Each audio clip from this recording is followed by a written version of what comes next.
Tama, ang sandugo na ginagawa ng mga ninuno nating Pilipino. Binuhay uli ni na Bonifacio ang ritual na ito upang magkaisa ang mga Pilipino. Sa sandugo ng mga katipunero, ipinapahayag ng bawat miyembro na sila ay kapatid ng lahat dahil sila ay mga anak ng iisang bayan. Ibig sabihin, ang lahat ay pantay-pantay at nagkakaisa sa layuning makamtan ng kalayaan. Sumumpa sila sa pamamagitan ng pagsugat sa kanilang mga braso at pagpirma sa pamamagitan ng kanilang dugo. Ang pinakamahalagang bahagi ng pangangalat ng tauhan ay ang paggamit ng matandang seremonya na tinawag na isang duguan, na kung saan ang bagong kasapi ay sinusulat niya, ipinipirma niya ang kanyang pagsapi sa katipunan sa pamamagitan ng pagkuha ng dugo, ng kanyang dugo. At ang kagandahan nitong paggamit ng seremonya ng isang duguan ay nagpapakita ito ng gaano kasagrado ang layunin ng mga katipunero. At talaga namang sagrado dahil sa ang ipaglaban mo ang kalayaan ng inang bayan ay isang napakataas, napakasagradong layunin. Ganadong-ganadong mga katipunero na ipaglaban ng inang bayan. Anong nangyari? Ngayon, yung paglaban na yon talagang matindi. Yung nanalo muna sila sa Cavite, talagang nakuha yung garrison ng Castilla doon, tapos di na nga nabawi later yon. Tapos yung puwersa na yan, sumama doon sa San Juan na mag-aakit ng puwersa. Kaya lang, hindi nga lumitaw yung dapat kumuha ng Intramuros. Kaya ang nangyari doon ay hindi nag-work, hindi yung pinaka-crucial na papel na dapat gampanan na kunin yung Intramuros at that time, hindi nagawa ng inasahan niya. No? Tapos sa sumunod dyan, meron na rin kasing organized retreat. Kahit na merong game o plan A, no? Game plan A, na ito yung mangyayari, may plan B sila, na re-retreat sila. Yung kanilang pag-atras sa Balara ay hindi yun parang nataranta lang. Organized din yung withdrawal nila dyan, yung retreat nila dyan. Kaya, pagpapalakas ng puwersa nila, patuloy na pagpapalakas, yung communication lines nila, nagpatuloy yan. Hanggang sa umabot na nga sa, gumagalaw sila localized. May kanya-kanyang mga kwan, may kanya-kanyang mga command, ano? Kinagisnan na ng maraming Pilipino sa panahon ni Bonifacio, yung 300 na yung Spanish rule, ano? Pero si Bonifacio may sense of history. Nilingon niya yung thousands of years bago nun. At ang nakita doon, malaya tayo dati eh. Bakit tayo ngayon kailangan ganito? So, ang gusto niya, ibalik yung dating laya. Yun ang ginawa niya. Kaya hinabol ng katipunan yung pagiging malaya. Pero ang pagiging malaya niyan, hindi yan ang inuna nila. Hindi yung pagiging malaya sa Kastila ang inuna nila. Ang inuuna ng katipunan, for 4 years, inuna nila ito, kalooban. Yung sinasabing, we have to deserve yung liberty. Kailangan tayo maging karapat-dapat sa kalayaan. Inuna nila yon, yung kalooban. Upang sa ganon, pagdating ng makuha ang kalayaan, karapat-dapat at magkakaroon ng talagang kaganapan yung ligaya at ginhawa mula sa kalayaan. Idiniklara ang kalayaan ng Republika ng Pilipinas. Bilib na talaga ako sa mga lolo't lola natin. Biro nyo, tayo pala ang pinakaunang republika dito sa Asya. Tayo ang unang lahi sa rehiyong ito na naghimagsik laban sa mga mananakop. Patunay ng tapang at talino ng mga Pilipino.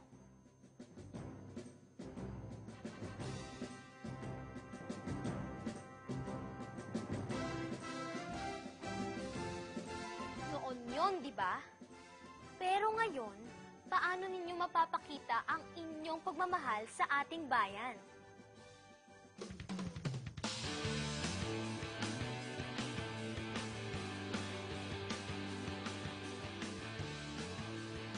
Papapinayos mo na sarili mong product. Pagtayo mo lang, yung tatayo ka lang ng tapos gagalang ka dun sa pambansa mong awit.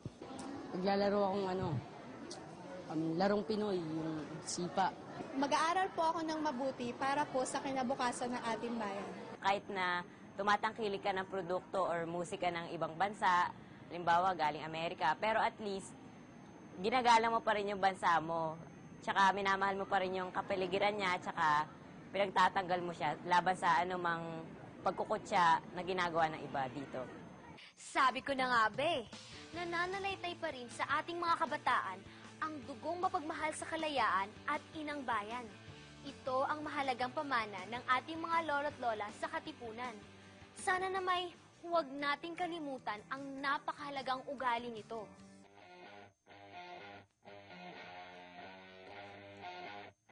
Kayo naman mga bagets, pag-usapan ninyo kung paano nyo maipapakita ang inyong pagmamahal sa ating bayan araw-araw. Aling pag-ibig pa ang higit kaya sa pagkadagisay at pagkadakila. Gaya ng pag-ibig sa tinubuang lupa, alin pag-ibig pa? Wala na nga. Wala. Aling pag-ibig pa ang hihigit kaya sa pagkadalisay at pagkadakila, kaya ng pag-ibig sa tinubuang lupa. Aling pag-ibig pa, wala na nga, wala. Walang mahalagang hindi inihandog nang may pusong wagas sa bayang nakupok. Dugo'y yaman dulong, katiis at pagod. Buhay mayabuting magkalagot-lagot. Ang nakaraan, panahon ng aling, ang inasahang araw na darating ng pagkatimawa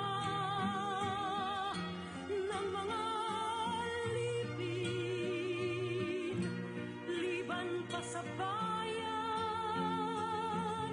saan tatanghalin? Sa abang-abang, mawalay sa bayan, gunita may laging sa bibi ng lumbay. Walang alaala't inasamasam, kundi ang makita'y lupang tinubuan.